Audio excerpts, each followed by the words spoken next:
Nia Glassie was only 3 years old when the world around her became a place of terror instead of safety. Born in New Zealand, Nia was described by family and friends as a bright, happy, and loving child. Her laughter filled the rooms she entered, and her curious eyes always explored the world with wonder. Her parents hoped to give her a life full of love, care, and the ordinary joys of childhood. But Nia's home, the place where she should have been safest, hid a nightmare that no child should ever face. In March 2007, Nia was living with her father, a young man struggling with his own life, and his girlfriend, Lisa Kuka. At first glance, they appeared like any other household in New Zealand, ordinary families going about their lives. Yet, beneath the surface, violence and neglect were creeping in, unnoticed or unreported. From small incidents of rough handling to deliberate abuse, Nia began suffering in ways that were hidden from neighbors and extended family. At 3 years old, she had no voice in the legal sense. She could cry, plead, and resist, but she could not escape the adults who were supposed to protect her.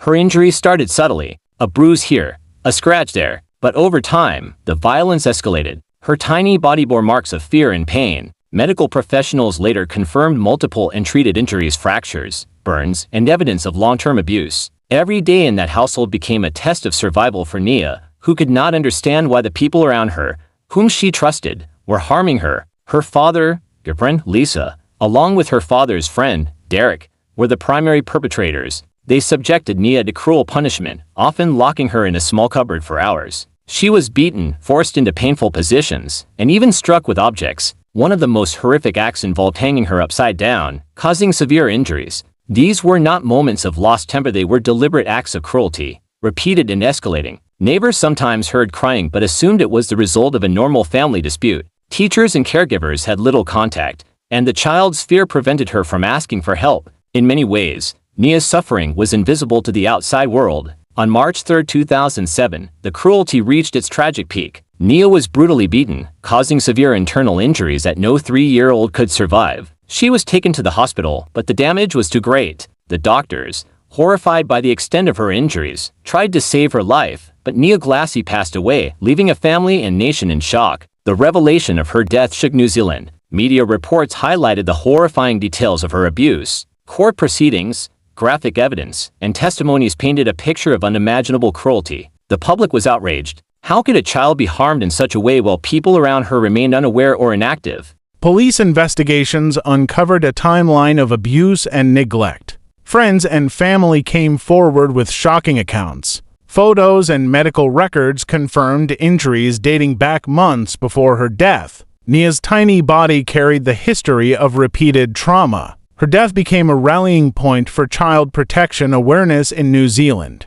Campaigns to improve reporting of abuse, strengthen child welfare services, and educate communities were launched. Nia's story was not just about tragedy, it became a symbol of why vigilance, intervention, and justice are necessary to protect the most vulnerable. The court later convicted her father's girlfriend, Lisa Kuka, and Derek for murder and manslaughter, sending a clear message that such acts of cruelty would face the harshest consequences. While legal justice was eventually served, the emotional scars left by Nia's death continue to remind the world of the fragility of childhood in the face of abuse. Chapter 1 ends not with relief, but with a haunting realization. Nia Glassie, a bright, innocent child, lost her life to preventable cruelty. Her story exposes the darkness that can exist even in seemingly ordinary homes and calls for vigilance, awareness, and relentless demand for justice.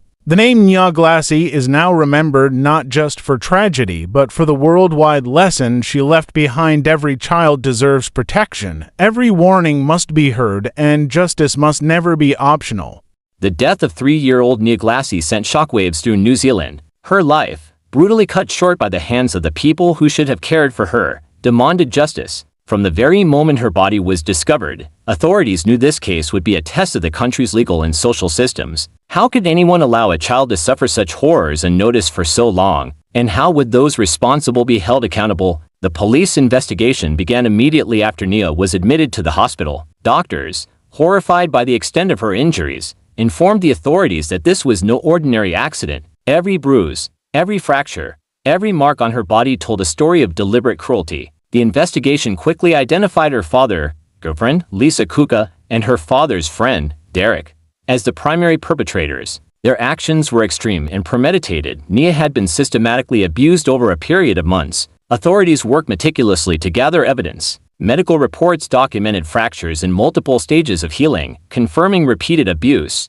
Photographs of Nia's injuries were taken, shocking even seasoned detectives. Neighbors, friends, and extended family members were interviewed. Many admitted that they had suspected something was wrong, but did not act, believing it might be family matters. These accounts highlighted the dangerous gap between suspicion and intervention, a gap that had cost Nia her life. As the investigation progressed, public awareness grew. Media outlets covered the case extensively, sharing Nia's story across the country. The images of her injuries, combined with the details of her final days, stirred anger and disbelief. Social media, though in its early stages in 2007, played a role in spreading her story. Parents, educators, and child protection advocates called for immediate action, demanding that justice be swift and that the system be scrutinized for its failures. The court proceedings began months later. The trial was a high-profile case, drawing national attention. Prosecutors presented evidence with painstaking detail. They explained how Nia had been subjected to cruel punishments, including being locked in small cupboards, beaten with objects, and hung upside down, actions that directly contributed to her death. Witnesses, including neighbors and family members, testified about the patterns of abuse they had observed, reinforcing the narrative of sustained violence. The defense attempted to minimize responsibility, claiming that the injuries were accidental or exaggerated. However, the overwhelming evidence and consistency of witness accounts left little room for doubt. Expert testimony from medical professionals painted a clear picture of intentional and repeated harm. Every bruise, fracture, and burn was meticulously documented, demonstrating that Nia's suffering had been both extreme and avoidable.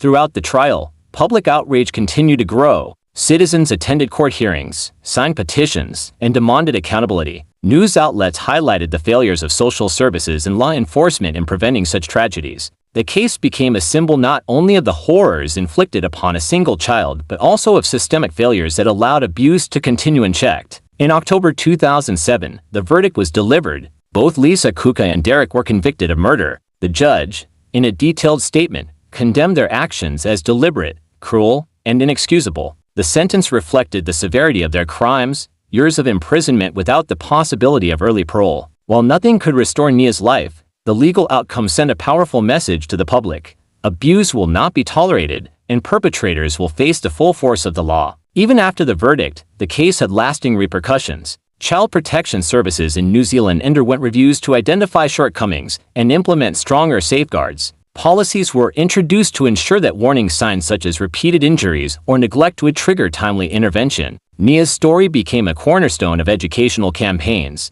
reminding parents, teachers, and caregivers of the critical importance of vigilance. The trial also sparked conversations about societal responsibility. People asked hard questions. How could neighbors, family, or social institutions allow a child to suffer so profoundly? How could preventive measures have failed? Nia's death, while tragic, became a catalyst for reform, demonstrating that justice extends beyond the courtroom. It includes awareness, intervention, and systemic change. By the end of Chapter 2, it was clear that while legal justice had been served, the emotional and societal scars remained. Nia Glassie had died in the most unimaginable circumstances, yet her story had ignited awareness, action, and ongoing reflection on how society treats its most vulnerable members. Her name, her suffering, and her legacy continued to resonate, reminding everyone that justice is not only a verdict but also a commitment to protect and prevent future tragedies. The courtroom had delivered its verdict, but the story of Nia Glassie did not end with the convictions of those responsible. While justice was served in legal terms, her tragic death became a lasting symbol, a reminder of how vulnerable children can be failed by the very systems meant to protect them. Nia's name echoed throughout New Zealand, and her story resonated globally, highlighting the urgent need for reform in child protection, community awareness, and social responsibility. After the trial, public reaction was intense and deeply emotional. Citizens were horrified at the scale of abuse that Nia had suffered. Her story forced many to confront uncomfortable truths. How could a child endure months of abuse without intervention? How could warning signs be ignored by neighbors, friends, or even authorities? The answers were complex, but the reaction was clear: society could not allow such tragedies to happen again. Nia's parents, devastated by the loss of their daughter, became advocates for child protection. They used the publicity surrounding the trial to raise awareness about the signs of abuse, the importance of early intervention, and the responsibilities of both families and communities. Their courage in sharing Nia's story helped others understand that abuse can occur behind closed doors, often unnoticed until it is too late. The case prompted a nationwide examination of New Zealand's child welfare system. Government agencies and social services began reviewing procedures to identify weaknesses that might allow similar tragedies. Policies were updated to require more proactive measures when children show signs of repeated injuries or neglect. Training programs were introduced for teachers, social workers, and healthcare professionals to better recognize and respond to abuse. In many ways, Nia's death directly led to stronger safeguards for children across the country. Her story also sparked discussions in schools and communities about the responsibility of ordinary citizens. Neighbors and extended family members who had suspected abuse were encouraged to report concerns immediately. Public campaigns emphasized that silence could have devastating consequences, and that protecting children was a collective responsibility. Nia's legacy was becoming one of action, not just mourning. Internationally, the case drew attention to child abuse prevention. Media coverage highlighted both the horrific details of Nia's suffering and the positive outcomes of legal accountability. Advocacy groups worldwide cited her story as a case study, showing that awareness, reporting, and proper legal procedures could make a life or death difference. Nia Glassie's name became synonymous with child protection, representing both the dangers of inaction and the hope of systemic reform. In the years following the trial, organizations launched campaigns, educational programs, and support networks for vulnerable children and families. Nia's story was central to many of these initiatives. Her face, captured in photographs taken before her death, was often used in awareness campaigns not to sensationalize her tragedy, but to remind the world of the real human life behind every statistic. These campaigns encouraged vigilance, compassion, and proactive intervention, ensuring that other children might be spared the horrors she endured. The legal outcome, while significant, could not erase the emotional impact. Nia's parents continued to advocate for stronger protections, speaking publicly at events, engaging with policymakers, and working to educate communities. Their dedication ensured that Nia's story remained alive not as a tale of despair, but as a call to action. Today, more than a decade later, Nia Glassie's legacy endures. Her story is taught in educational seminars, referenced in social work training, and cited in advocacy literature. The child who was so brutally taken from the world became a symbol of hope and change, inspiring reforms that aim to prevent abuse, protect children, and hold perpetrators accountable. Chapter 3 closes with a profound truth. While no legal verdict or social campaign can bring Nia back, her life continues to influence change. Her name is remembered not only for the tragedy she endured, but for the awareness, education, and reforms that her story inspired. Nia Glassie transformed from a victim into a catalyst for societal vigilance, a reminder that every child deserves protection, every warning must be heeded, and justice must extend beyond the courtroom. Her story teaches the world that tragedy can spark change, that silence can be deadly, and that the memory of one lost child can save countless others. Nia Glassie's legacy is a call to action, a reminder that justice is not merely a verdict, but a responsibility shared by everyone in society.